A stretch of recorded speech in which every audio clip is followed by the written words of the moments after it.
Hello, welcome to the Hindu analysis. ఈరోజు the Hindu అనాలిసిస్లో important articles ఉందామా. బట్ అంతకుముందు ఒకసారి చూడండి, మన ఇన్స్టిట్యూట్ ఎల్టీఎక్స్ క్లాసెస్లో UPSC infinity online and offline అనేవి మనకున్నాయి. Clear. So UPSC infinity online మీకు లైవ్ ప్లస్ రికార్డెడ్ దొరుకుతుందమ్మా. కేవలం 60,000కే, అది కూడా మీరు 5,000 పర్ మంత్ పెడుతూ క్లియర్ చేయొచ్చు. అయితే వ్యాలిడిటీ కేవలం 30th ఆగస్ట్ వరకు మాత్రమే. అండ్ ఇక్కడ నెంబర్ చూడండి, 7893899553. మీరు ప్రత్యూష మ్యామ్కి కాల్ చేసి సబ్స్క్రిప్షన్ అనేది చేసుకోవచ్చమ్మా. మీకు వన్స్ క్లాసెస్ స్టార్ట్ అయితే మీకు లైఫ్ టైం వ్యాలిడిటీ అనేది ఉంటుంది. ఫీజు అనేది 31st ఆగస్ట్ తర్వాత 70,000కి పెరుగుతుందమ్మా. క్లియర్. సేమ్ మీకు ఇక్కడ యూపీఎస్సీ ఆన్లైన్ ప్రతి క్లాస్ ఈవెన్ ఎస్ఐ నుంచి ప్రతిదీ కూడా కవర్ అవుతుంది. మీకు అన్లిమిటెడ్ యాక్సెసిబిలిటీ అనేది ఉంటుందమ్మా. అన్లిమిటెడ్ యాక్సెసిబిలిటీ ఉండడం వలన మీరు క్లాసెస్ ఎప్పుడు కావాలంటే అప్పుడు చూసుకునే స్కోప్ ఉంటుంది. మీకు ఆన్లైన్ కంటెంట్ అంతా కూడా ఫ్రీగా అవైలబుల్గా ఉంటుంది. ఫైన్. సో అది ఒకసారి చూడండి, యూపీఎస్సీ ఆఫ్లైన్ మనం both Visakhapatnam and Hyderabad offline branches మనకున్నాయమ్మా. ఎవరైతే ఆఫ్లైన్ ఇంట్రెస్టెడ్గా ఉన్నారో they can come and they can contact. ఈ నెంబర్కి కాల్ చేయండి, 7893899553. అయితే ఫీజు అనేది కేవలం 70,000 రూపీస్ మాత్రమే ఆఫ్లైన్ ఫీజ్. అండ్ అది కూడా ఈఎంఐ 5,000 పర్ మంత్ కడుతూ మీరు క్లియర్ చేయొచ్చు. అండ్ ఫీజు అనేది 80,000కి రివైజ్ అవ్వబోతుంది. మనకి లైఫ్ టైం వ్యాలిడిటీ ఉంటుందమ్మా. లైఫ్ టైం వ్యాలిడిటీ వలన మీరు ఎన్నిసార్లు అయినా కూడా ఆఫ్లైన్ క్లాసెస్కి రావచ్చు. ఫైన్. సో అయితే మీరు ఇప్పుడు ఆఫ్లైన్ తీసుకున్నారంటే కంప్లీట్ ఆన్లైన్ అంతా కూడా మీకు యాక్సెసిబిలిటీ ఫ్రీగా ఇవ్వడం జరుగుతుంది. Clear. Yes. To everyone, welcome to LTX classes. ఈరోజు మనం the Hindu analysis date 18/8/2022 important articles అన్నీ యూపీఎస్సీ రిలవెన్సీలో చూద్దాం. చూడండి అమ్మా, ఆర్టికల్స్ అన్నీ డిస్కస్ చేస్తుంది దిస్ ఈజ్ శ్రీనివాస్. ఈరోజు ఆర్టికల్స్ టు బీ ఎక్స్ప్లోర్డ్ చూడమ్మా. అయితే centre versus state tussle over IAS postings. Centre raises thresholds for prosecution under Customs Act. Center restores farm loan interest subsidy. India-China troops to take part in Russia war games. Center projects record production of rice. Delhi PM 2.5 levels worst in the world. Clear. So these are the articles that we are going to discuss. And last లో ఇది editorial article. దాని base మీద mains question ఇవ్వడం జరుగుతుంది. And static question మీద ఒక MCQ ఇవ్వడం జరుగుతుంది. అండ్ ఒక కరెంట్ అఫైర్స్ బేస్డ్ ఎంసీక్యూ కూడా లాస్ట్లో ఇవ్వడం జరుగుతుంది. సో ప్రతి దాంట్లో కూడా పార్టిసిపేట్ చేయండమ్మా. Okay. And UPSC working professional infinity course మనం స్టార్ట్ చేసామమ్మా. Working professionals Monday to Friday busy ఉంటారు కాబట్టి వాళ్ళకంటూ ఎక్స్క్లూజివ్గా Sundays extra classes 4 hours classes ఉంటాయి. అండ్ ఎవ్రీ డే 7 PM కల్లా కూడా మీకు డైలీ క్లాస్ ఉంటుంది. So the beauty of course ఏంటంటే మీకు in specific mentorship and guidance అనేది అవైలబుల్గా ఉంటుంది. క్లియర్. సో కొత్త బ్యాచెస్ అనేవి స్టార్ట్ అవుతున్నాయి కాబట్టి మీరు ఇమీడియట్గా జాయిన్ అవ్వండమ్మా. మంత్లీ 5,000 పే చేస్తే సరిపోతుంది. అండ్ కేవలం 60,000 రూపీస్కి మీకు కోర్స్ అనేది అవైలబుల్లోకి వస్తుందమ్మా. కేవలం 30th ఆగస్ట్ వరకు మాత్రమే మీకు వ్యాలిడిటీ. మీకు లైఫ్ టైం వ్యాలిడిటీ ఉండడం వలన మీకు ఎన్ని ఇయర్స్ అయినా కూడా యాక్సెసిబిలిటీ పోదన్నమాట. క్లియర్. సో అటెంప్ట్కి 2-3 అటెంప్ట్స్ అనేవి పడవచ్చు. సో అందుకనే లైఫ్ టైం యాక్సెసిబిలిటీ ఉందంటే మనకి ఎప్పుడు డౌట్ వచ్చినా కూడా ఆ క్లాస్కి అటెండ్ అయ్యి మన క్వశ్చన్స్ అనేవి సాల్వ్ చేసుకోవచ్చు. సో ఇప్పుడు కాల్ చేయండి, 7893899553. మీకు డెడికేటెడ్ క్లాసెస్ అనేవి అరేంజ్ చేయడం జరిగింది. And next UPSC infinity for college students. Clear. College students వాళ్ళకి ఇన్ స్పెసిఫిక్గా కొత్త బ్యాచెస్ సెప్టెంబర్ 1 నుంచి స్టార్ట్ అవుతున్నాయమ్మా. ఆఫ్లైన్ విశాఖపట్నంలో మనకి ఆఫ్లైన్ బ్యాచ్ ఉంది. డైలీ 6 to 8 PM క్లాసెస్ అనేవి ఉన్నాయి. అండ్ ఆన్లైన్ 7 PMకి క్లాసెస్ ఉంటాయి. అండ్ ఎవ్రీ సండే మీకు క్లాస్ అనేది ఉంటుంది. క్లియర్? సో ఆన్లైన్ క్లాసెస్ వాళ్ళకి ఈ ప్రోగ్రామ్ ఉంది. ఆఫ్లైన్ వాళ్ళకి 6 to 8 PM క్లాసెస్ అనేవి ఉన్నాయి. ఆఫ్లైన్ ఫీజు వచ్చేసి 70,000 మాత్రమే. అండ్ ఆన్లైన్ ఫీజు వచ్చేసి 60,000 రూపీస్ మాత్రమే.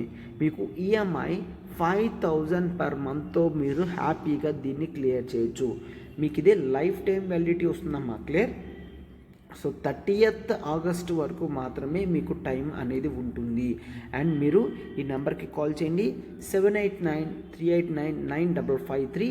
మీరు వెంటనే కాల్ చేసి సబ్స్క్రిప్షన్ డీటెయిల్స్ అన్నీ కూడా వెంటనే చేసుకోండి అమ్మా. కరెంట్ అఫైర్స్ బేస్డ్ MCQ అనేది ఒక్కసారి చూడమ్మా, ఇది చాలా important. So question is consider the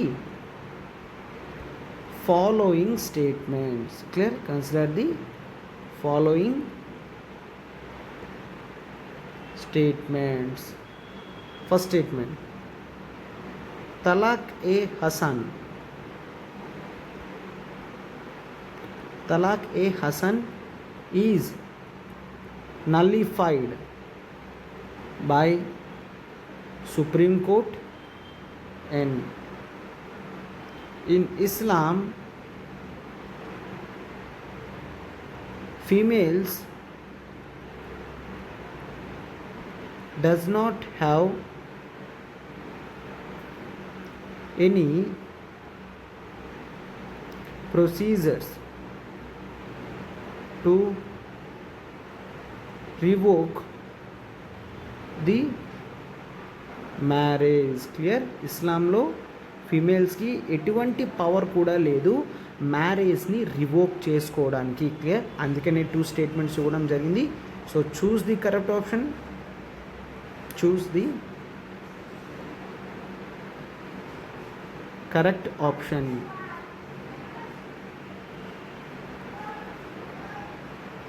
Only one, only two, both, none. Clear? Only one, only two, both, none. So చూసారు కదమ్మా క్వశ్చన్. సో క్వశ్చన్ చూసారు కదమ్మా. నిన్న మనం ఆర్టికల్లో డిస్కస్ చేసుకున్నాం. తలాకే హసన్ నలిఫైడా? నో. మరి సుప్రీం కోర్ట్ జడ్జిమెంట్లో ఏది రిమూవ్ అయింది? That is talaq e biddat. Clear? Talaq e biddat. ఇది మనకి ఇన్ సుప్రీం కోర్ట్ జడ్జిమెంట్లో సైరాబానో కేసులో నలిఫై అయ్యింది. So first statement wrong. Second statement, ఇస్లాంలో ఫీమేల్స్కి లేదా? No. There is such system that is called khula. Clear? Khula system అనేది ఫీమేల్స్ ఇస్లాం కల్చర్లో ఉన్నది. Clear? So the answer is D, none. Clear? So ఇప్పుడు స్టాటిక్ క్వశ్చన్ చూద్దాం. ఆన్సర్ చూడమ్మా. ఈరోజు స్టాటిక్ క్వశ్చన్ చూడమ్మా. Static question. Clear? Static question ఒక్కసారి చూడండి. Consider the following statements. Clear? Consider the following statements. Options చూడండి ఒకసారి. CBI is not a statutory body. Clear? CBI is not a statutory body. And second statement, CBI cannot enter into states without general consent.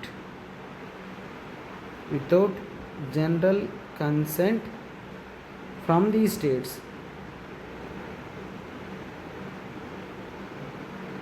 In new cases. Clear? So CBI అనేది స్టేట్స్లోకి enter అవ్వలేదు, ఒకవేళ general consent అనేది లేకపోతే in కొత్త కేసెస్లో అన్నమాట. Clear? Yes. So ఒకసారి చూడండి, choose the correct option. A only 1 and B only 2, C both and D none. Clear? Yes. CBI అనేది ఒక స్టాట్యూటరీ బాడీ కాదు. క్లియర్? సార్ మరి సిబిఐ ఎలా వచ్చింది? సిబిఐ ఎగ్జిక్యూటివ్ రిజల్యూషన్తో, అంటే నీతి ఆయోగ్ బాడీ ఏ విధంగా స్టార్ట్ అయ్యిందో అదే విధంగా మనకి సిబిఐ బాడీ కూడా స్టార్ట్ అవ్వడం జరిగింది. Clear? Through executive resolution. Clear? So అయితే ఇక్కడ మీరు చూసినట్టయితే సెకండ్ స్టేట్మెంట్లో అది స్టేట్స్లోకి ఎంటర్ అవ్వదా? ఎస్, అఫ్కోర్స్ అవ్వదు. బట్ ఇక్కడ ఒకవేళ కేస్ అనేది దీనికి సుప్రీంకోర్టు ఇచ్చినట్టు అయితే అప్పుడు స్టేట్ యొక్క కన్సెంట్ అవసరం లేదు. క్లియర్? సుప్రీంకోర్టు ఏదైనా కేస్ సిబిఐకి ఇస్తే అప్పుడు సిబిఐ కన్సెంట్ ఉండాల్సిన అవసరం లేదు. Clear? So answer is A only 1. Clear? So ఈరోజు కూడా కరెంట్ అఫైర్స్ చూసి దాంట్లో క్వశ్చన్ అండ్ ఒక స్టాటిక్ క్వశ్చన్ కూడా చూడము. ఎడిటోరియల్ ఆర్టికల్ చూడము ఈరోజు. The centre versus state tussle over IAS postings. Clear? IAS పోస్టింగ్స్కి సెంటర్కి స్టేట్కి మధ్యన టసెల్ అంటే గొడవలు వస్తున్నాయి అని చెప్తున్నారు. క్లియర్? సో ఆర్టికల్ GS2 పాలిటీలో ఇంపార్టెంట్ ఆర్టికల్. క్లియర్? అయితే ఆథర్ ఇక్కడ ఎక్స్ సిబిఐ డైరెక్టర్ అమ్మా. క్లియర్? సో అతని వ్యూస్ అనేవి మనకి చాలా ఇంపార్టెంట్. క్లియర్? సో అయితే ఒక్కసారి జాగ్రత్తగా చూడండి. గవర్నమెంట్ ఆఫ్ ఇండియా రీసెంట్గా all India services rules change చేస్తామన్నది. అయితే ముందు వరకు జనరల్గా ఒక ఐఏఎస్ ఆఫీసర్ని సెంట్రల్ డెప్యూటేషన్కి తీసుకోవాలనుకుంటే సెంట్రల్ డెప్యూటేషన్ అని అంటాం. అంటే సెంట్రల్ గవర్నమెంట్ విధించిన బాధ్యతలను చెయ్యాలి అనుకుంటే ముందు ఆ ఐఏఎస్ ఆఫీసర్ ఆర్ ఆ all India servant officer, all India services officer వాళ్ళ నేమ్స్ ఇవ్వాలి. ఓకేనా? సో వాళ్ళ నేమ్స్ ఇస్తే మాత్రమే సెంట్రల్ డెప్యూటేషన్కి వెళ్ళగలరు. బట్ ఇక్కడ చూస్తే there has become the death అంటే లోటు. సెంట్రల్ డెప్యూటేషన్కి ఐఏఎస్ ఆఫీసర్స్ చాలా ఎక్కువ మంది కావాలి, బట్ ఎవరూ కూడా ప్రిఫరెన్స్ ఇవ్వడం లేదు. సో ఎవరూ కూడా ప్రిఫరెన్స్ ఇవ్వకపోవడంతో సెంట్రల్ లెవెల్లో డెప్యూటేషన్ పర్పస్గా కావాల్సిన ఐఏఎస్ ఆఫీసర్స్ యొక్క నెంబర్ అనేది తగ్గిపోతుంది. క్లియర్? సో అయితే అందుకని ఈ రూల్స్ అనేవి తీసుకొచ్చారు.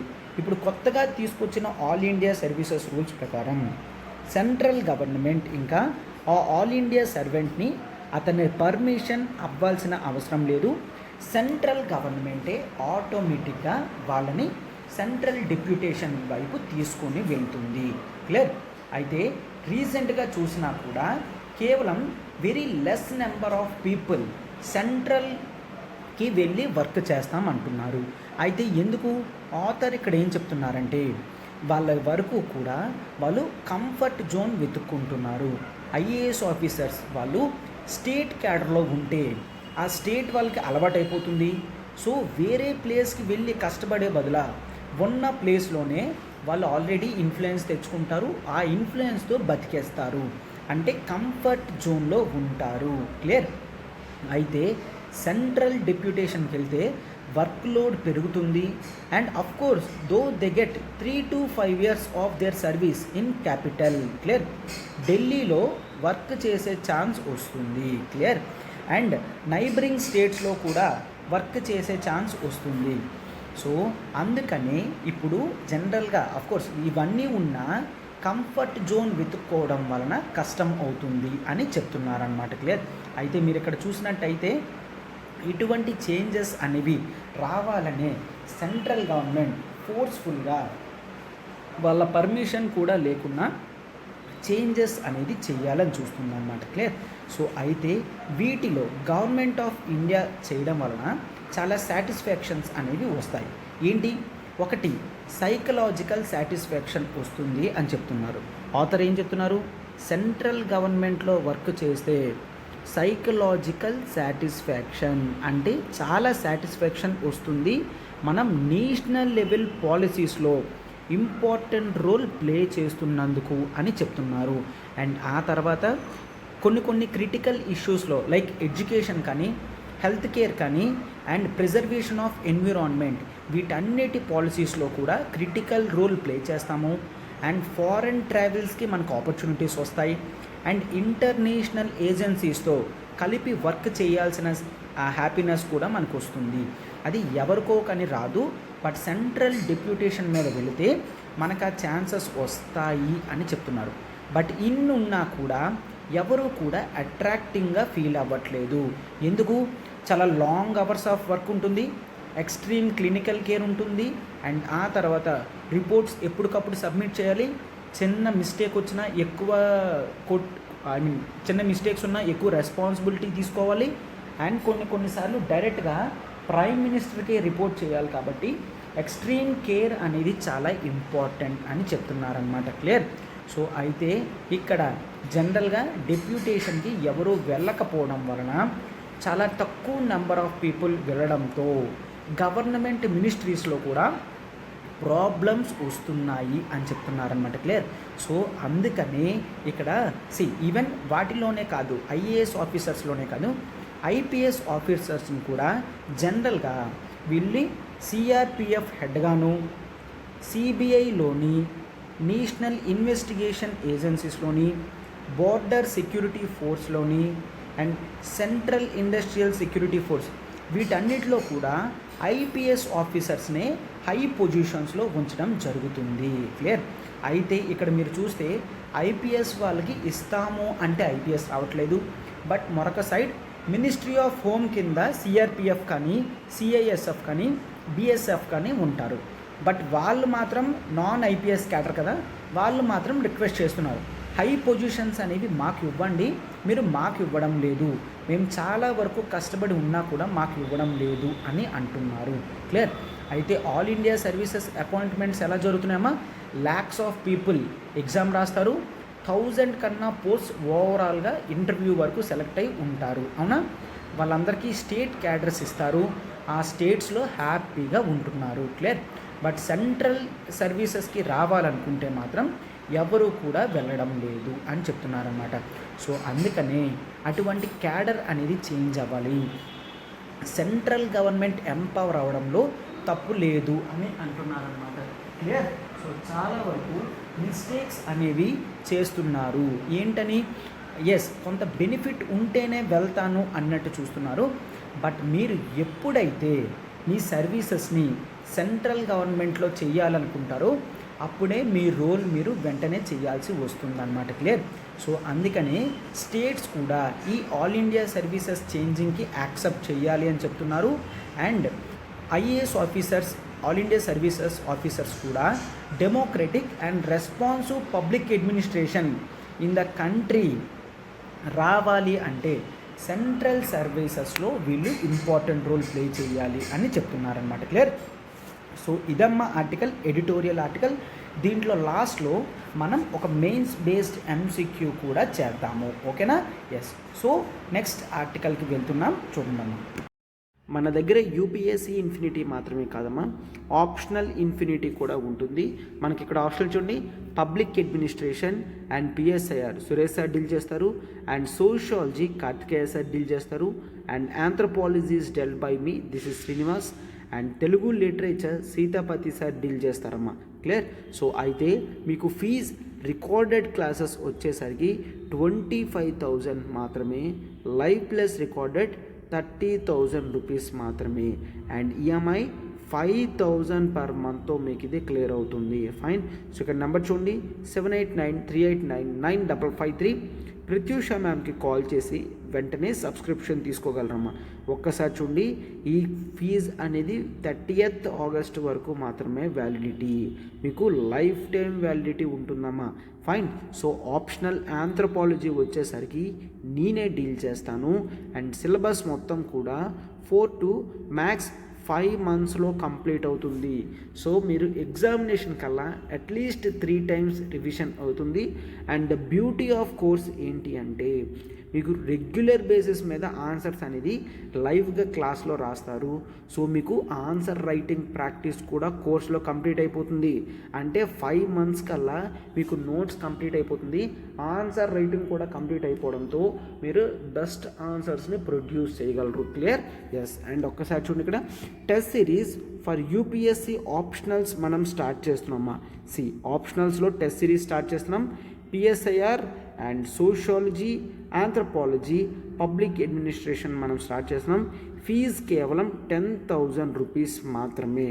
అండ్ మీకు unlimited weekly test and topic wise grand test అనేవి మీకు ఉంటాయమ్మా. క్లియర్? సో అయితే టాపిక్ వైజ్ టెస్ట్ రాస్తారు, మాడ్యూల్స్ రాస్తారు, మీకు better evaluation followed by test discussions and feedback అనేది ఉంటుంది. క్లియర్? సో మీకు ఇక్కడ లైఫ్ టైం వ్యాలిడిటీ అనేది ఉంటుందమ్మా. క్లియర్?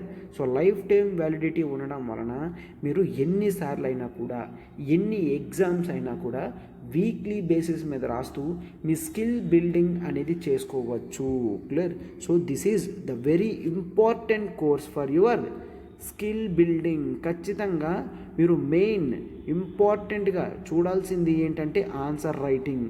సో అటువంటి ఆన్సర్ రైటింగ్ని మనం వీక్లీ ఇవ్వడం వలన మీరు ఇయర్ లాంగ్ ఎగ్జామ్స్ రాస్తూనే ఉంటారు. క్లియర్? సో ఇక్కడ నెంబర్ చూడండి, 7893899553. క్లియర్? సో ఆంథ్రపాలజీ వరకు నేనే డీల్ చేస్తున్నానమ్మా. మీకు ఆంథ్రపాలజీలో ఎటువంటి డౌట్స్ ఉన్నా షెడ్యూల్ నీట్గా వేసి ఇవ్వడం జరిగింది. మీరు ప్రత్యూష మ్యామ్కి కాల్ చేసి వెంటనే పూర్తి డీటెయిల్స్ అనేవి కనుక్కోగలరు. ఆర్ మన యూట్యూబ్లో ఆంథ్రపాలజీ వీడియోస్ దగ్గర కూడా నేను టెస్ట్ సిరీస్ గురించి నీట్గా ఎక్స్ప్లెనేషన్ చేయడం జరిగింది. క్లియర్? ఆర్టికల్ చూడమ్మా. Centre raises thresholds for prosecution under customs act. Clear? So అయితే ఈ ఆర్టికల్ క్లియర్గా మనకి GS3 ఎకానమీలో ఇంపార్టెంట్ ఆర్టికల్. క్లియర్? GS3 ఎకానమీలో ఇంపార్టెంట్ ఆర్టికల్ అమ్మా. అయితే మీరు ఒక్కసారి ఇక్కడ చూస్తే సెంటర్ కస్టమ్స్ యాక్ట్ ప్రకారం ఏవైతే క్రిమినల్ ఆఫెన్సెస్ ఉంటాయో వాటి థ్రెష్హోల్డ్ లిమిట్ అనేది పెంచింది. అంటే చూడమ్మా, ఏదైనా ఒక అఫెన్స్ చేశాము అంటే దాన్ని తప్పు ఆర్ అఫెన్స్ అనాలి అంటే కొంత క్రైటీరియా ఉంటుంది. క్లియర్? కొంత క్రైటీరియా ఉంటుంది. సో అందుకనే అటువంటి క్రైటీరియా ఎవరు చెప్తారు? సెంట్రల్ గవర్నమెంట్ త్రూ యాక్ట్స్ చెప్తుంది. క్లియర్?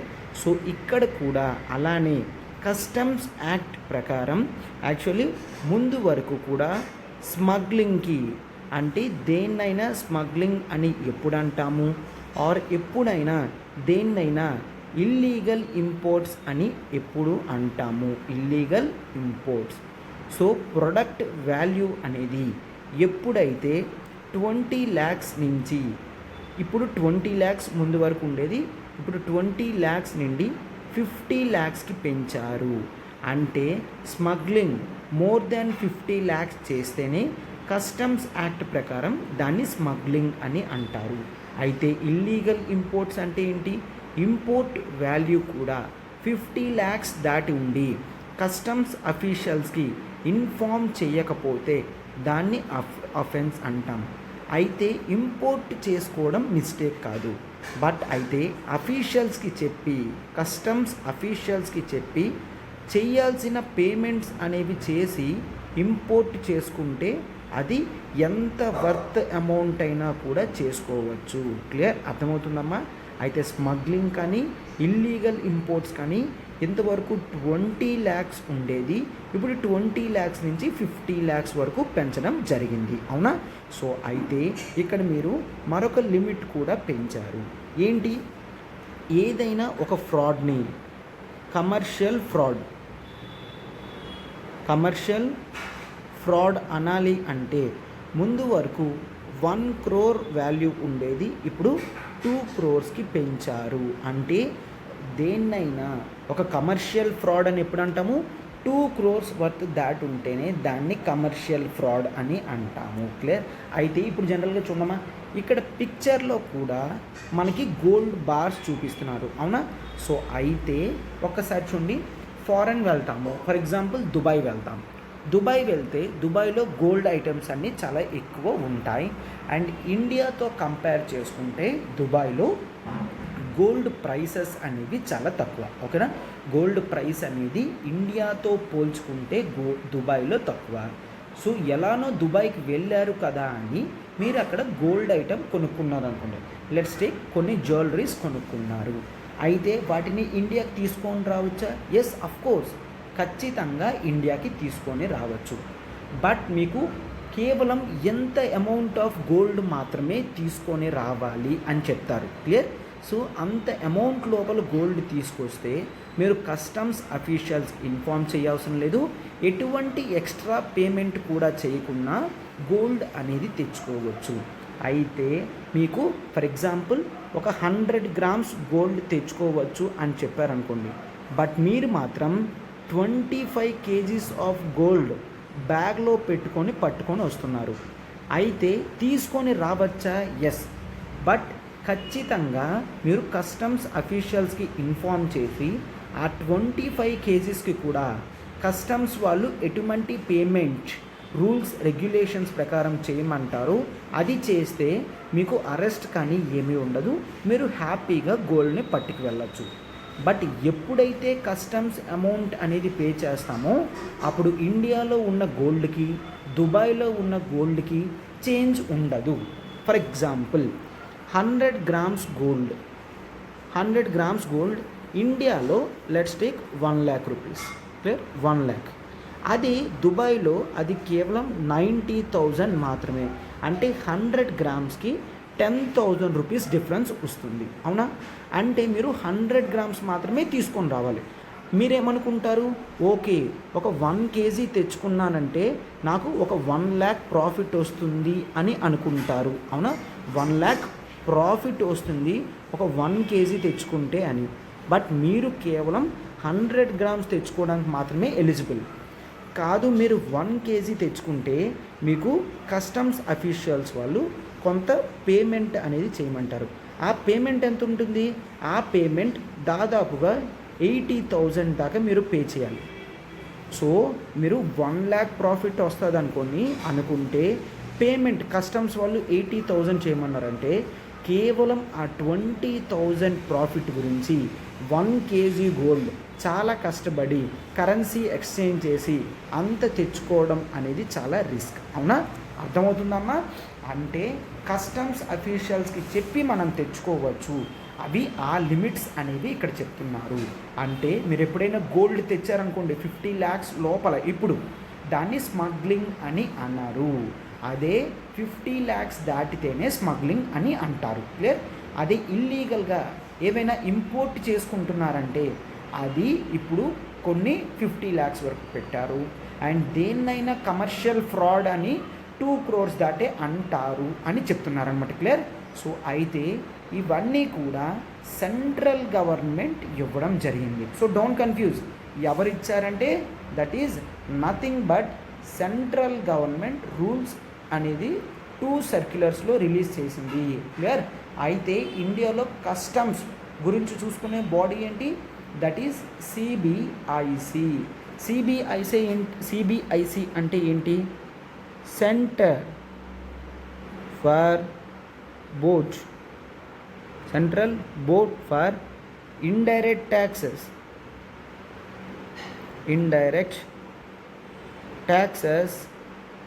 And customs. అయితే ఈ CBIC body both indirect taxes and customs గురించి చూసుకుంటుంది. సార్, ఇండైరెక్ట్ ట్యాక్సెస్ని సిబిఐసి చూసుకుంటే మరి డైరెక్ట్ ట్యాక్సెస్ని ఎవరు చూసుకుంటారు? There is CBDT, central board for direct taxes. Direct ట్యాక్సెస్ని సిబిడిటి చూసుకుంటుంది, ఇండైరెక్ట్ ట్యాక్సెస్ని సిబిఐసి చూసుకుంటుంది. సార్, డైరెక్ట్ ట్యాక్సెస్ ఏంటి, ఇండైరెక్ట్ ట్యాక్సెస్ ఏంటి? డైరెక్ట్ ట్యాక్సెస్ అంటే డైరెక్ట్గా మనం కట్టేది, లైక్ ఇన్కమ్ ట్యాక్స్ కానీ కార్పొరేషన్ ట్యాక్స్ కానీ వాటిని కార్పొరేట్ ట్యాక్స్ కానీ దాన్ని మనం డైరెక్ట్ ట్యాక్సెస్ అంటాము. బట్ ఇండైరెక్ట్ ట్యాక్సెస్ అనేది ఒకరి మీద లెవీ చేస్తే మరొకరు పే చేస్తారు. అంటే మీరు ఏంటి, ఒక ప్రోడక్ట్ కొంటారు, లెట్స్ టేక్ ఒక ఒక మిల్క్ ప్యాకెట్ 30 రూపీస్ పెట్టి కొంటారు. 30 రూపీస్ ప్యాకెట్లో ఆల్రెడీ కంపెనీ వాడు ట్యాక్స్ పే చేయాలి. ట్యాక్స్ అనేది ఎవరి మీద వేశారు, కంపెనీ మీద వేశారు.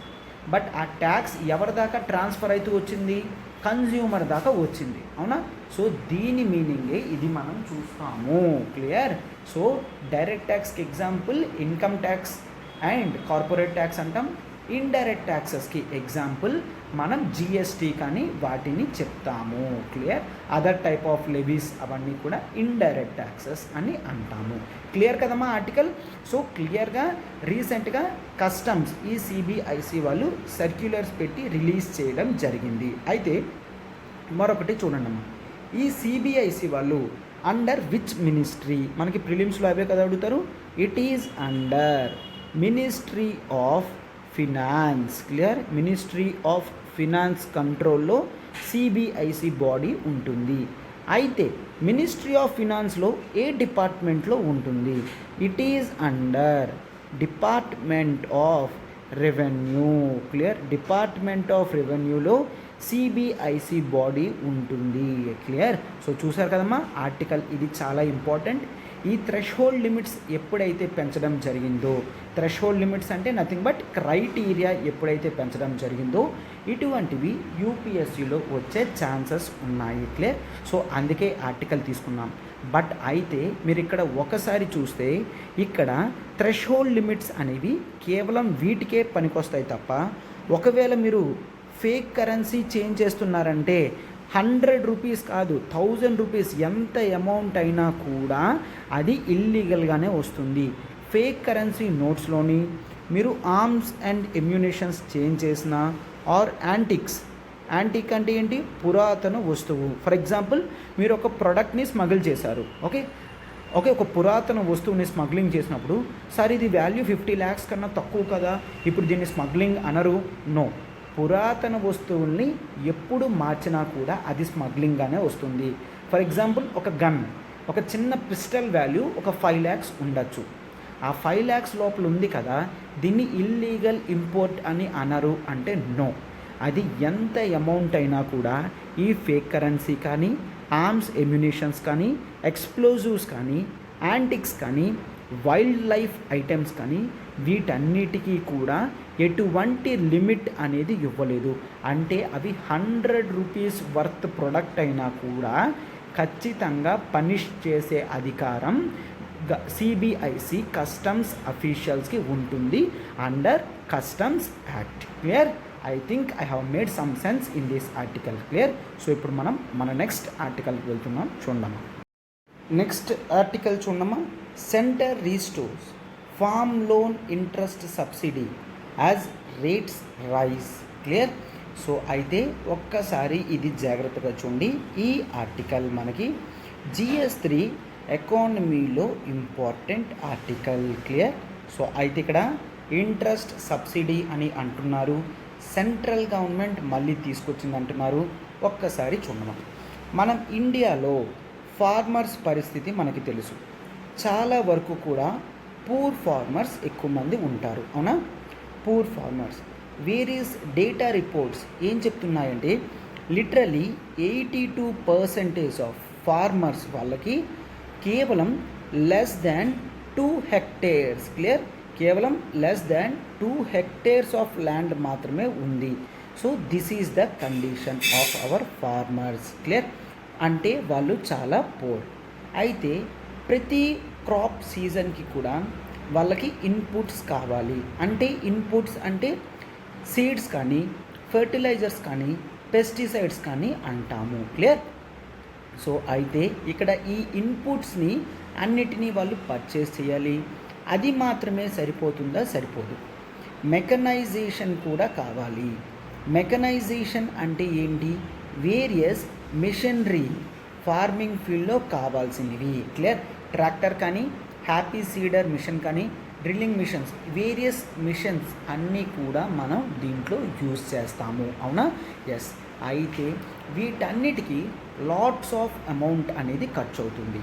సో అవి ప్రొవైడ్ చేయడానికి సెంట్రల్ గవర్నమెంట్ జనరల్గా బ్యాంక్స్ని రిక్వెస్ట్ చేస్తారు. ఏంటి? ఫార్మర్స్ ఎవరైతే వస్తారో వాళ్ళకి తక్కువ రేటుకి క్రెడిట్ ఇవ్వండి అని. క్లియర్? అయితే ఎప్పుడూ కూడా బ్యాంక్స్ ఫ్రీగా ఇస్తారా? నో. వాళ్ళు ఏం ఛార్జ్ చేస్తారు? Yes, you are right, interest అనేది ఛార్జ్ చేస్తారు. అయితే ఆ ఇంట్రెస్ట్ అమౌంట్ అనేది ఎలా ఛార్జ్ చేస్తారు? ఎప్పుడూ కూడా రిస్క్ బేసిస్ మీద, అంటే అప్పు తీసుకోవడమే సరికాదు, కట్టే కెపాసిటీ వాడికి ఉందా లేదా అని. ఫర్ ఎగ్జాంపుల్, ఒక ఇండస్ట్రియలిస్ట్ ఉన్నాడు. ఈ ఇండస్ట్రియలిస్ట్కి ఒక 1 crore కావాలి. బట్ ఫార్మర్కి ఎంత కావాలి? కేవలం 1 lakh చాలు. అయితే ఫార్మర్ మళ్ళా ఆ 1 lakh కట్టగలడో లేదో అని బ్యాంక్స్ ఎంత ఇంట్రెస్ట్ రేట్ ఛార్జ్ చేస్తారమ్మా? లెట్స్ టేక్ 18% ఛార్జ్ చేస్తారు. బట్ వీడు ఇండస్ట్రియలిస్ట్ కాబట్టి వీడు ఎలా అయినా కట్టగలడు అని బ్యాంక్ ఎంత ఛార్జ్ చేస్తారు? 8% నుంచి 9%. అంటే లిటరలీ బ్యాంక్స్ ఎప్పుడూ కూడా ఫార్మర్స్కి ఛార్జ్ చేసే హాఫ్ అంతా ఇండస్ట్రియలిస్ట్కి ఛార్జెస్ చేస్తారు. క్లియర్? అయితే ఫార్మర్స్ అంత ఇంట్రెస్ట్ రేట్స్తో తీసుకోలేరు కాబట్టి గవర్నమెంట్ ఏం చేస్తుంది? సబ్సిడీ చేస్తుంది. సబ్సిడీ ఏ విధంగా చేస్తుంది? బ్యాంక్స్కి చెప్తుంది 18% కదా, మీరు కేవలం 7% మాత్రమే ఫార్మర్స్ దగ్గర తీసుకోండి. అయితే మిగిలిన 11% నేను సెంట్రల్ గవర్నమెంట్ పే చేస్తాను అని చెప్తుందన్నమాట. క్లియర్?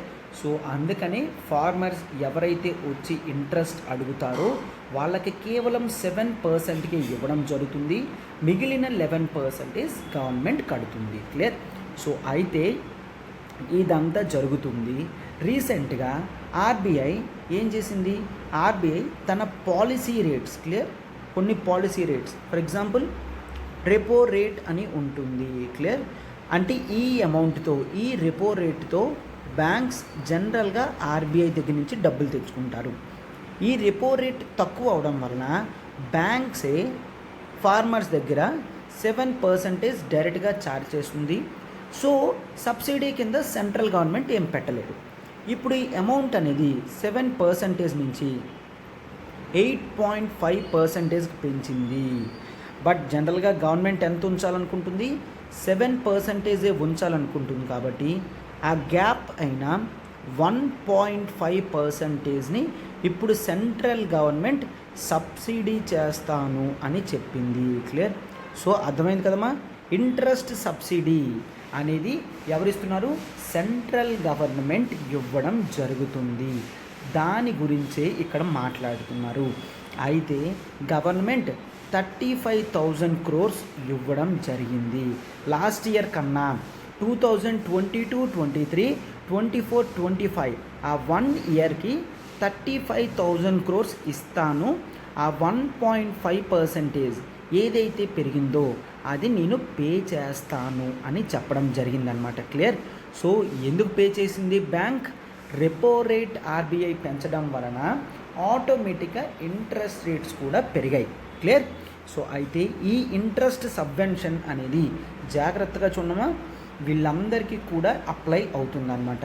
అంటే ఒకసారి చూడండి, ఇంట్రెస్ట్ సబ్వెన్షన్ అనేది ఒక పబ్లిక్ సెక్టర్ బ్యాంక్ అయినా, ఒక ప్రైవేట్ బ్యాంక్ అయినా, ఒక స్మాల్ ఫినాన్స్ బ్యాంక్ అయినా, ఒక రీజనల్ రూరల్ బ్యాంక్ అయినా, ఒక కోఆపరేటివ్ బ్యాంక్ అయినా, ఒక కంప్యూటరైజ్డ్ ప్యాక్స్ అని అంటాం, primary agricultural cooperatives packs, PACS, primary agricultural cooperative societies అంటాం, ప్యాక్స్ అంటాం. వీళ్ళందరూ కూడా ఎవరైనా లోన్స్ ఇంట్రెస్ట్ రేట్స్కి ఫార్మర్స్కి తక్కువకి ఇస్తే ఆ రిమైనింగ్ అమౌంట్ అనేది మేము పే చేస్తాము. క్లియర్? సో ఎవరెవరికి ఇస్తున్నారో కూడా చాలా ఇంపార్టెంట్ అమ్మా. యూపీఎస్సీలో చాలాసార్లు క్వశ్చన్స్ ఎలా అడుగుతారు? ప్రైవేట్ సెక్టర్ బ్యాంక్కి ఇవ్వరు, స్మాల్ ఫినాన్స్ బ్యాంక్కి ఇవ్వరు, ప్రైమరీ అగ్రికల్చరల్ కోఆపరేటివ్ సొసైటీకి ఇవ్వరు అని అంటారు. నో, వాళ్ళందరికీ కూడా ఇక్కడ ఇవ్వడం జరుగుతుంది. క్లియర్? సో అర్థమైంది కదమ్మా. ఇంట్రెస్ట్ సబ్సిడీ అంటే ఏంటి, ఇవన్నీ కూడా చాలా ఇంపార్టెంట్ అమ్మా. బోత్ ప్రిలిమ్స్ పర్స్పెక్టివ్లోని మెయిన్స్ పర్స్పెక్టివ్లో కూడా మీకు చాలా ఇంపార్టెంట్ ఆర్టికల్ కాబట్టి దీన్ని తీసుకొని ఎకానమీ పర్స్పెక్టివ్లో మనం చూసాం. Clear?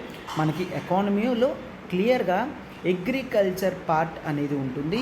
So every related information regarding agriculture is important for our examination. Clear? So ఇప్పుడు నెక్స్ట్ ఆర్టికల్కి వెళ్తున్నాం, చూడమ్మా. నెక్స్ట్ ఆర్టికల్ చూడమ్మా.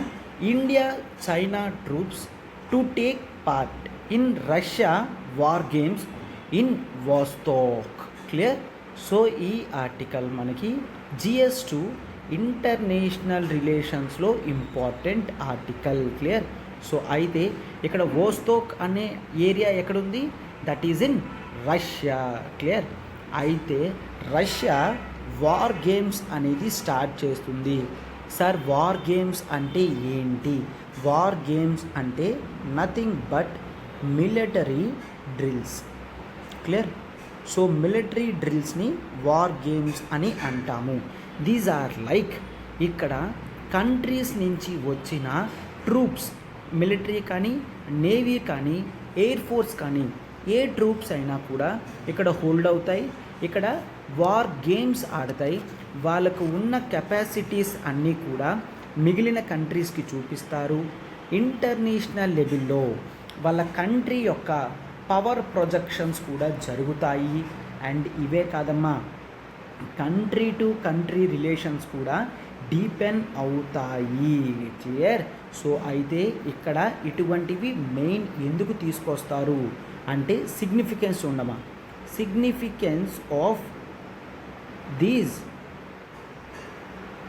Military drills. సిగ్నిఫికెన్స్ ఏంటి అంటే ఇక్కడ కంట్రీస్ యొక్క పవర్ ప్రొజెక్షన్ అనేది జరుగుతుంది. క్లియర్? పవర్ ప్రొజెక్షన్ అనేది జరుగుతుంది.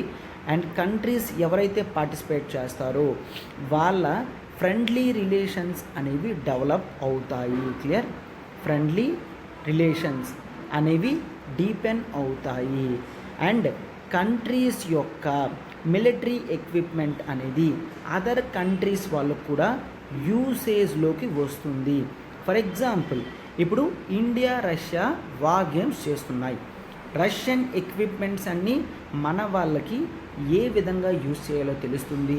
అండ్ రష్యన్స్ కూడా ఇండియన్ ఎక్విప్మెంట్స్ని ఏ విధంగా యూజ్ చేయాలో తెలుస్తుంది. క్లియర్? సో ఎందుకు ఇక్కడ ఒకసారి చూడండి, ఈ డ్రిల్స్లో ఎయిర్ బోర్న్ ట్రూప్స్ ఉంటాయి, బాంబర్స్ ఉంటారు, మిలిటరీ కార్గో ఎయిర్ క్రాఫ్ట్స్ ఉంటాయి. ఇవన్నీ కూడా ఇప్పుడు పార్టిసిపేట్ చేస్తాయి. అయితే ఎవ్రీ ఇయర్ రష్యా ఈ వార్ గేమ్స్ని కండక్ట్ చేస్తుంది. అయితే ఇప్పుడు ఇంపార్టెన్స్ ఏంటి అంటే ఉక్రెయిన్తో వార్ స్టార్ట్ అయిన తర్వాత రష్యన్ వార్ గేమ్స్ స్టార్ట్ అవ్వడం ఇదే ఫస్ట్ టైం. క్లియర్? అంటే ఒక సైడ్ ఉక్రెయిన్తో వార్ చేస్తుంది, మరొక సైడ్ మిగిలిన కంట్రీస్తో రిలేషన్స్ పెంచుకోవడానికి వార్ గేమ్స్ కండక్ట్ చేస్తుంది. క్లియర్?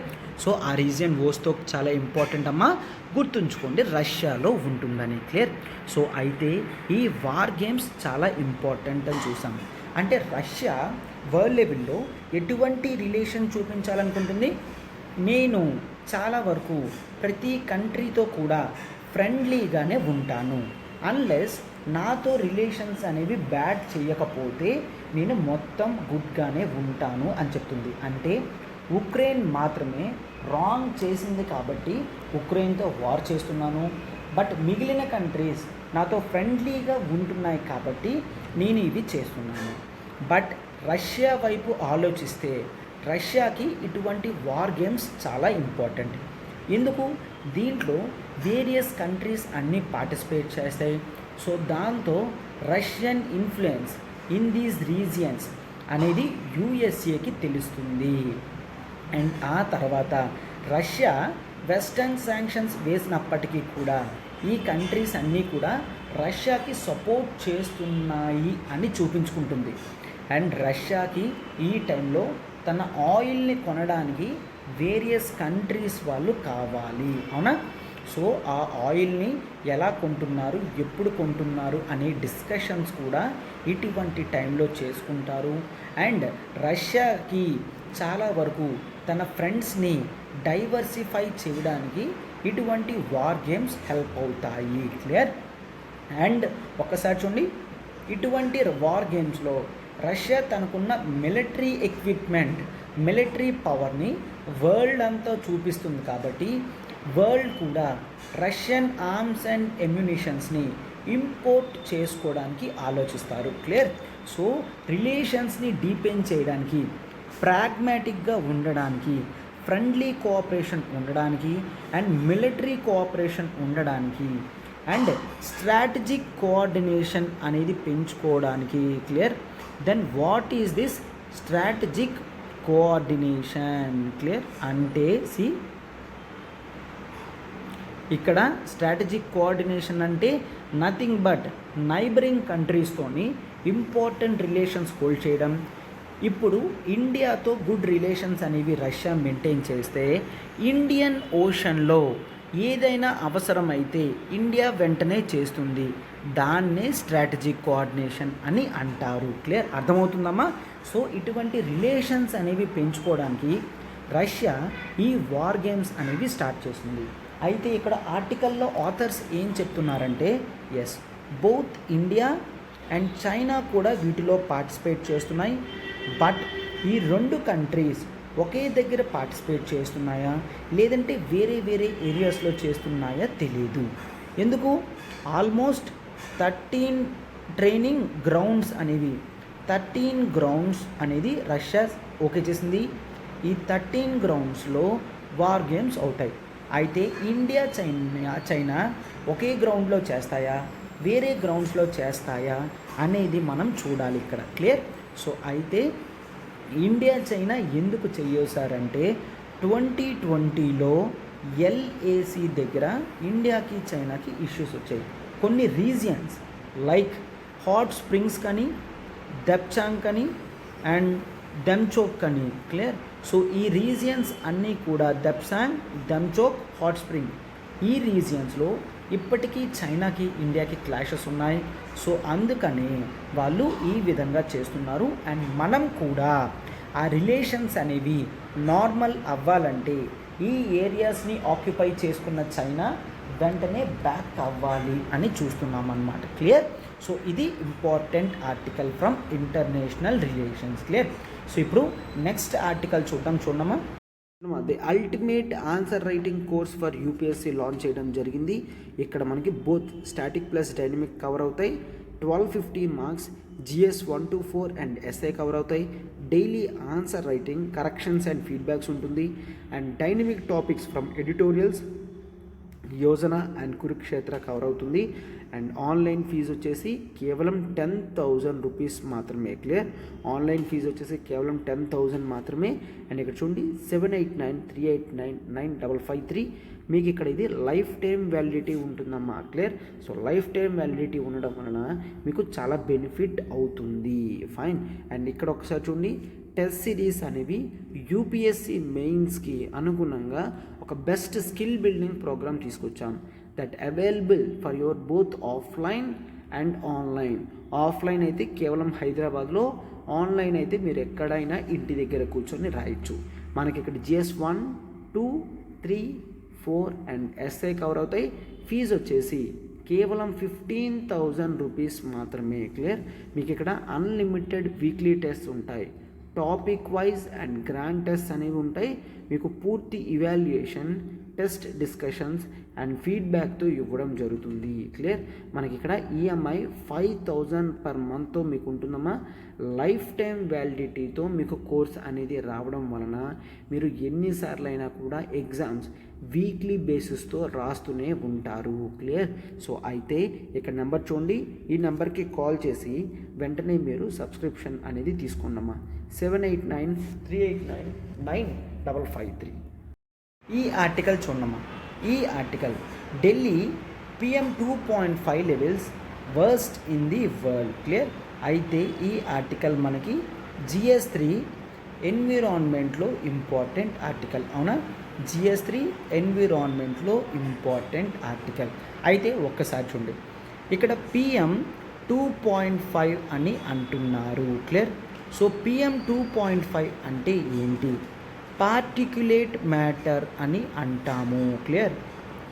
పార్టిక్యులేట్ మ్యాటర్ 2.5 అని అంటాం. పార్టిక్యులేట్ మ్యాటర్ 2.5 అంటే ఏంటి? ఈ 2.5 అనేది దాని సైజ్ ఎంత? That is micrometres. ఒక్కసారి చూడండి, పార్టిక్యులేట్ మ్యాటర్ అనేది ఒక కార్బన్ డైఆక్సైడ్ అవ్వచ్చు, ఒక నైట్రోజన్ అవ్వచ్చు, ఒక సల్ఫర్ అవ్వచ్చు, ఎటువంటి పొల్యూటింగ్ సబ్స్టాన్స్ అయినా కాంపౌండ్ అంటే గ్రూప్ ఆఫ్ సబ్స్టాన్సెస్ కాంపౌండ్స్ అయినా అవి 2.5 కన్నా మైక్రోమీటర్ తక్కువగా ఉంటే వాటిని PM 2.5 అని అంటాము.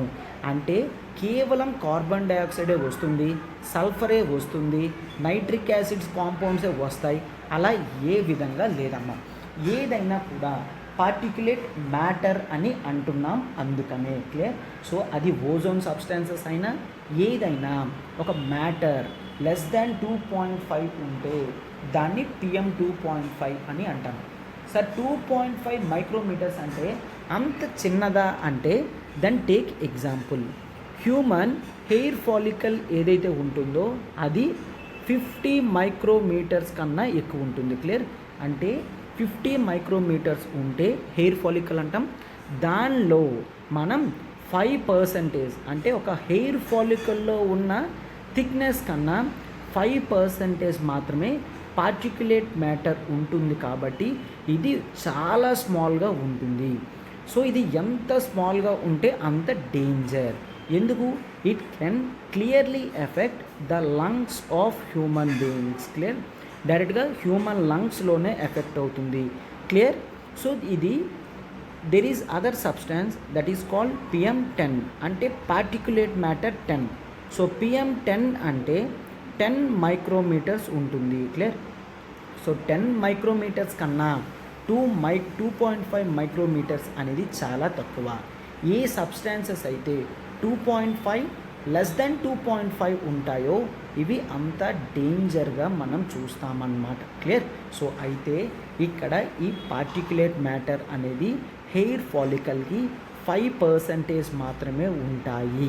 ఈ పార్టిక్యులేట్ మ్యాటర్ ఎమిషన్స్ కానీ ఇవన్నీ కూడా ఇండియాలో ఎక్కువ చూస్తాం.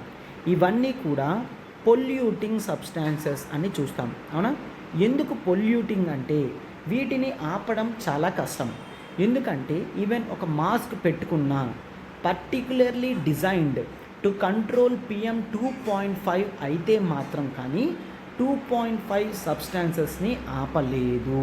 క్లియర్? అంటే ఇక్కడ నార్మల్ మాస్క్ పెట్టుకున్న డస్ట్ పార్టికల్స్ని ఆపగలుగుతుంది కానీ PM 2.5ని ఆపలేదు. సో అంత లెస్ థిక్నెస్తో పార్టిక్యులేట్ మ్యాటర్ ఉండడం వలన ఈవెన్ ఎటువంటి నార్మల్ మాస్క్స్ అనేవి ఆపలేవు. క్లియర్? సో PM 10 అనేది 10 మైక్రోమీటర్స్, 2.5 అనేది 2.5 మైక్రోమీటర్స్ సైజ్ అన్నమాట. అయితే ఇప్పుడు దీని గురించి మెన్షన్ చేశారు. అండ్ ఆ తర్వాత అయితే ఇటువంటి PM 2.5 అండ్ PM 10 ఎమిషన్స్కి రీజన్స్ ఏంటి? మనం ఎక్కువ వెహికల్స్ యూస్ చేస్తాం కదా, ఆ వెహికల్స్ ఎగ్జాస్ట్ నుంచి వచ్చే ఎమిషన్స్ అన్నీ కూడా PM 2.5 ఉంటాయి. అండ్ ఇక్కడ ఆర్టికల్లో మరొకటి మెన్షన్ చేశారు, దట్ ఈజ్ NO2 అంటే నైట్రోజన్ డయాక్సైడ్. క్లియర్? సో ఈ నైట్రోజన్ డయాక్సైడ్ కూడా ఒక పొల్యూటింగ్ సబ్స్టెన్స్గా చూస్తాం. క్లియర్? ఎందుకు? ఈ నైట్రోజన్ డయాక్సైడ్ అనేది సల్ఫర్ డయాక్సైడ్తో కలిసి SO2తో కలిసి ఈ రెండు వాటర్లో కలిసాయి. ఫర్ ఎగ్జాంపుల్ రెయిన్ పడిందంటే అది ఒక యాసిడ్ రెయిన్లా తయారవుతుంది. క్లియర్? అదొక యాసిడ్ రెయిన్లా తయారవుతుంది. అండ్ హ్యూమన్ బాడీకి కూడా కాన్స్టాంట్ ఎక్స్పోజర్ అంటే ఎక్కువ శాతం NO2 అనేది ఉంది అంటే ఆర్ ఎఫెక్ట్ అవుతుంది అంటే అది చాలా డేంజర్గా చూస్తామన్నమాట, నైట్రోజన్ డయాక్సైడ్. క్లియర్? సో అయితే ఈ రెండు కూడా NO2 కానీ PM2.5 కానీ కాజెస్ రీజన్స్ ఏంటి? వెహికల్స్ ఎగ్జాస్ట్ నుంచి వస్తాయి అండ్ ఆ తర్వాత ఇండస్ట్రియల్ ఎమిషన్స్ నుంచి కూడా వస్తాయి. Clear? Industrial emissions. Clear? Industrial emissions గురించి కూడా ఎక్కువ రిలీజ్ అవుతుంది. అయితే ఈ ఆర్టికల్లో జనరల్గా మనం ఏం చెప్తున్నారు? There is one report. ఏంటది? Air quality and health in cities. దీన్ని ఎవరు చేశారు? US based health effect institute. Clear? అంటే ఒక అమెరికన్ బేస్డ్ కంపెనీ, ఒక యుఎస్ఏ బేస్డ్ కంపెనీ చెక్ చేశారు. ఏంటి? Air quality in various cities. అయితే వీళ్ళు టోటల్గా శాంపుల్ సైజ్ 7,000 సిటీస్ తీసుకున్నారు. ఈ 7,000 సిటీస్లో PM2.5 వేరేగా క్యాలిక్యులేట్ చేశారు అండ్ ఆ తర్వాత NO2 వేరేగా క్యాలిక్యులేట్ చేశారు. అయితే మోస్ట్ వర్స్ట్ ఎఫెక్టెడ్ సిటీ ఏదైనా ఉంది అంటే that is Delhi is the first one and Kolkata is the second one. Clear? అర్థమైందా? Delhi is the first one and Kolkata is the second one అని చెప్తున్నారు. అంటే టాప్ 2 కంట్రీస్ కూడా ఇండియన్ సిటీస్, టాప్ 2 సిటీస్ కూడా ఇండియాలోనే ఉన్నాయి. అయితే ఆ రిపోర్ట్ చెప్తుంది PM2.5లో వర్స్ట్ ఎఫెక్టెడ్గా ఇండియా ఉంది, బట్ NO2లో ఇండియా టాప్ 20లో కూడా లేదు. అంటే PM2.5తో పోలిస్తే NO2లో ఇండియా కాస్త ఎఫెక్టివ్ పర్ఫార్మెన్స్ అనేది ఇస్తుంది. క్లియర్? అయితే ఈ PM2.5 రీజన్స్ కూడా నేను చెప్పాను. ఈవెన్ పంజాబ్ రీజియన్స్లో, హర్యానా రీజియన్లో, ఉత్తరప్రదేశ్లో ఏదైతే స్టబుల్ బర్నింగ్ చేస్తారో, క్లియర్? ఏమంటారమ్మా అది? స్టబుల్ బర్నింగ్ అంటే గ్రెయిన్స్ వచ్చిన తర్వాత రైస్ది పైన ఉన్న రైస్ బ్రాన్ ఆర్ పొట్టు ఏదైతే అంటామో దాన్ని కాలిస్తే స్టబుల్ బర్నింగ్ అని అంటారు. సో ఆ స్టబుల్ బర్నింగ్ వల్ల PM2.5 అండ్ NO2 లెవెల్స్ అనేవి పెరుగుతున్నాయి. క్లియర్? సో అయితే వీటి ఎఫెక్ట్స్, కాన్సిక్వెన్సెస్ అన్నీ కూడా హెల్త్ ఓరియంటెడ్ ఉంటాయి. హెల్త్ అనేది బాగా డిటియోరేట్ అవ్వడం జరుగుతుంది. క్లియర్? సో ఈ ఎఫెక్ట్స్ అన్నీ కూడా చూస్తాం. అయితే ఇక్కడ ఏం చెప్తున్నారు? ఇండియా వరకు PM2.5 లెవెల్స్ అనేది ఎంతవరకు ఉన్నాయంటే PM2.5 ఢిల్లీలో 110 మైక్రోగ్రామ్స్ పర్ మీటర్ క్యూబ్ అంటే WHO గైడ్లైన్స్ కన్నా చాలా ఎక్కువ. ఈవెన్ కోల్కతాలో కూడా 84 మైక్రోగ్రామ్స్ పర్ మీటర్ క్యూబ్. ప్రతి మీటర్కి కూడా 84 మైక్రోగ్రామ్స్ అండ్ 110 మైక్రోగ్రామ్స్ అనేవి ఉంటాయి ఇక్కడ ఢిల్లీలో, అక్కడ కోల్కతాలో. అంటే ఇవి WHO ఇచ్చిన దానికన్నా చాలా ఎక్కువ అన్నమాట. ఫైన్.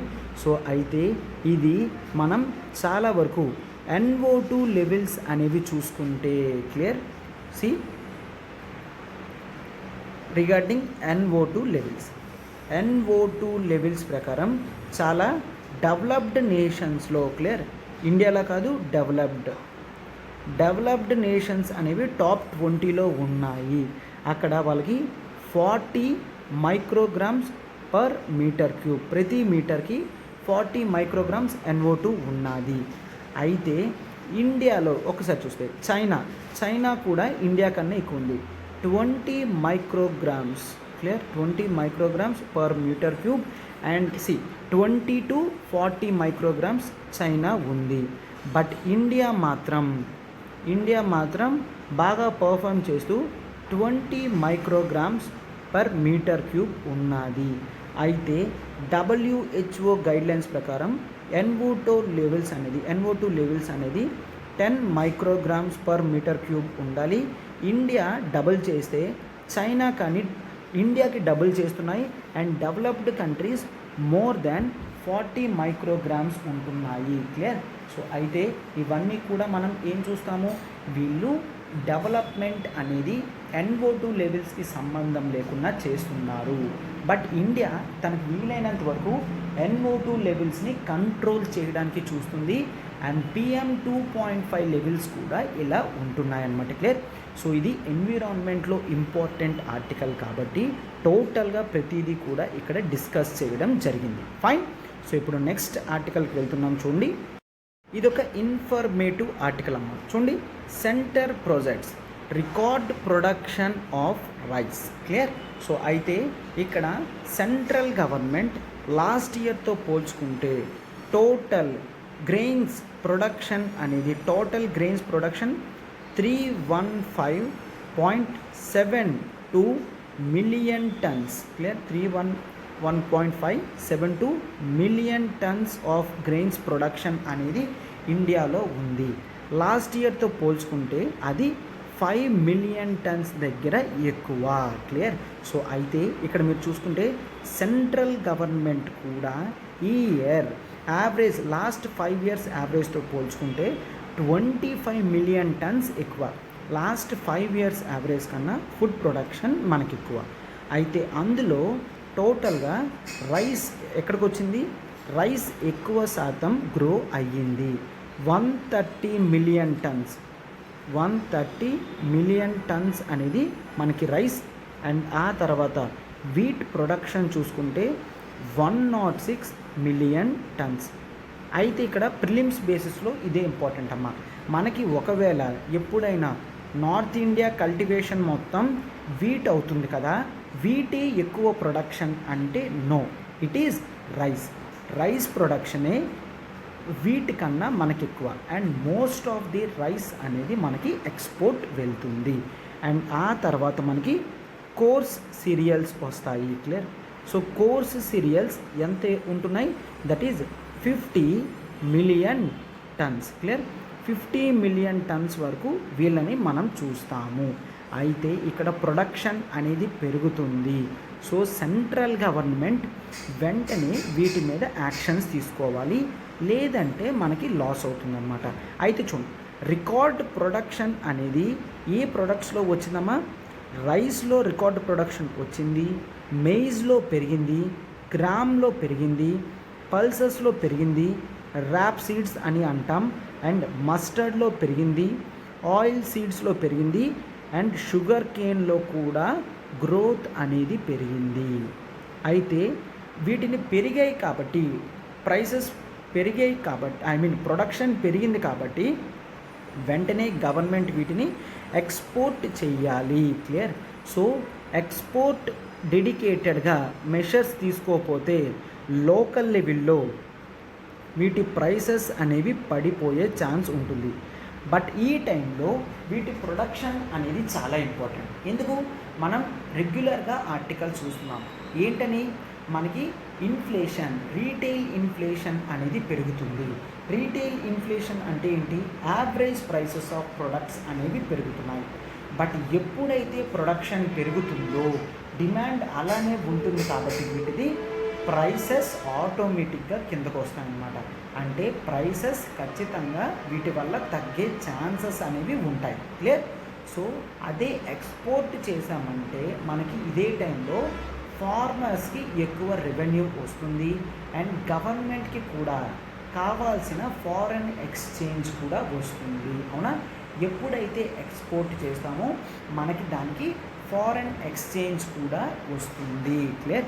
సో ఇది ఆర్టికల్, ఇది ఒక ఇన్ఫర్మేటివ్ ఆర్టికల్ కాబట్టి మీకు తీసుకొని రావడం జరిగింది. క్లియర్. సో అయితే ఫార్మర్ ఫ్రెండ్లీ పాలసీస్ అనేవి తీసుకొస్తున్నాం కాబట్టి ఇలా ప్రొడక్షన్ పెరుగుతుంది అని సెంట్రల్ గవర్నమెంట్ చెప్తుంది అన్నమాట. క్లియర్. సో ఇది ఒక ఇన్ఫర్మేటివ్ ఆర్టికల్, ఈ మాత్రం మీకు సరిపోతుంది. ఫైన్. మెయిన్స్ బేస్డ్ క్వశ్చన్ చూడమ్మా. మెయిన్స్ బేస్డ్ క్వశ్చన్ ఎడిటోరియల్లో క్వశ్చన్లో ఇవ్వడం జరుగుతుంది. ఇక్కడ see bureaucrats should prepare to serve at any place in India,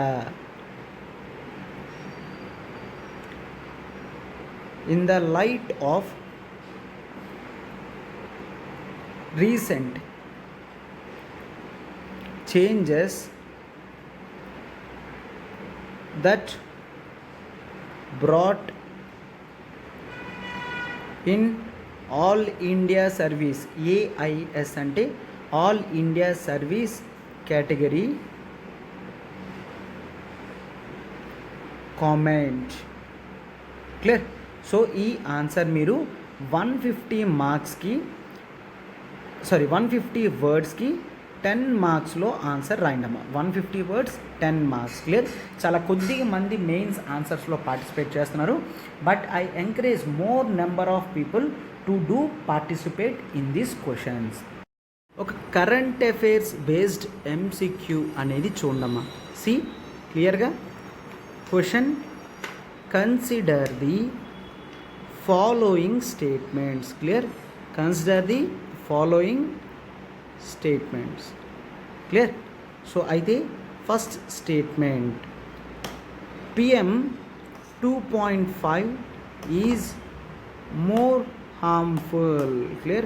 PM 2.5 is more harmful than PM 10. Clear. Particulate matter 2.5 is more harmful than PM 2.5. And aithe India does better in PM 2.5 levels than NO2 levels compared with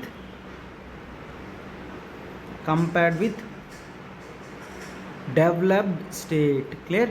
Compared with developed states or developed countries అని meaning. So options ఏంటి? Only 1, only 2, both, none. Clear. Both, none. So question అనేది participate చేయండి అమ్మా. మీరు answer కూడా పెట్టండి. Clear. So question participate చేసి answer పెట్టండి. నేను మీ ఆన్సర్స్ చూస్తున్నాను, బట్ రేపు నెక్స్ట్ ఆర్టికల్లో ఫస్ట్ వీటినే కదా ఎక్స్ప్లెయిన్ చేస్తాను. So you would get advantage and answer. Clear. Yes. ఇప్పుడు స్టాటిక్ బేస్డ్ క్వశ్చన్ చూడమ్మా. ఒక స్టాటిక్ బేస్డ్ ఎంసిక్యూ చూడమ్మా. Question, consider the following statements. Consider the following statements. First of all, first statement, states cannot give G6. Clear. So G6 ante enti? That is government securities. Clear. G6 ante nothing but government securities ani antamu. Clear. G6 ante government securities. Clear. అయితే next, states cannot give G6 అని అన్నాము. And ఇక్కడ states cannot borrow. Clear. States cannot borrow money directly from central government. Directly from central government. Clear. So అయితే ఇక్కడ options only 1, only 2, C both, and D none. Clear. So these are the options, and I encourage everyone to participate in this static question. So ఈరోజు economy base మీద question అనేది ఇవ్వడం జరిగింది. So participate చేసి answer పెట్టండి అమ్మా. రేపు నేను దీని ఆన్సర్ అనేది చెప్తాను. క్లియర్. చూడ, ఇండిపెండెన్స్ డే సెలబ్రేషన్స్లో భాగంగా ఎన్సిఆర్టీ ఫౌండేషన్ కోర్స్ ఫీజు అనేది ఎక్స్టెండ్ చేయడం జరిగింది. డేట్ 30th ఆగస్ట్ వరకు ఉంచుతున్నామా. సో లైఫ్ టైం వ్యాలిడిటీతో మీకు ఎన్సిఆర్టీ క్లాసెస్ అనేవి వస్తాయి. ఫీజు అనేది ఇప్పుడు కేవలం 10,000 ఉంది, మళ్ళీ తర్వాత 15,000కి వెళ్తుంది. క్లియర్. సో ఇక్కడ నెంబర్ చూడండి, 7893899553. ప్రత్యూష మ్యామ్కి కాల్ చేసి మీరు వెంటనే సబ్స్క్రిప్షన్ చేసుకోవచ్చమ్మా. ఎన్సిఆర్టీ సిలబస్ అనేది ఎంత ఇంపార్టెంటో యూపీఎస్సీకి మీకు క్లియర్గా తెలుసు. అయితే అక్కడ మనం line to line, pin to pin నీట్గా డీటెయిల్డ్గా ఎక్స్ప్లెనేషన్ చేయడం జరిగింది. క్లియర్. సో ఇక్కడ నెంబర్ చూడండి, వెంటనే కాల్ చేయండి అమ్మా. And the ultimate current affairs programme. Clear. So for UPSC ఇది కూడా ఇండిపెండెన్స్ డే సెలబ్రేషన్ కాబట్టి ఎక్స్టెండ్ చేయడం జరిగింది. అండ్ ఫీజు అనేది 5,000 మాత్రమే ఉంచడం జరిగిందమ్మా. క్లియర్. 5,000 మాత్రమే ఉంచడం జరిగింది. 10,000 ఫీజు అనేది మీకు ఇక్కడ ఒక వన్ స్టాప్ సొల్యూషన్లా పనికొస్తుంది. This covers both prelims plus mains. మీకు ఎంసీక్యూస్ అనేవి the Hindu, Indian Express, PIB, down to earth and live mint cover అవుతుంది. యోజన, కురుక్షేత్ర కవర్ అవుతుందమ్మా. Monthly compilation PDFs, weekly quizzes, monthly grand test and revision series before prelims. మీకు ఇన్ని topics complete అవుతూ కేవలం 5,000 రూపీస్కే provide చేయడం జరుగుతుంది. Clear. So this would act as one stop solution for both prelims and mains perspective. Clear. So course fee కూడా చాలా తక్కువ ఉంది కాబట్టి మీరు వెంటనే దీంట్లో జాయిన్ అవ్వగలరు. ఇక్కడ నెంబర్ చూడమా, 7893899553. క్లియర్. సో 30th ఆగస్ట్ వరకు ఫీజు అనేది ఎక్స్టెన్షన్ ఉంది కాబట్టి మీరు వెంటనే దీన్ని యూజ్ చేసుకోగలరు.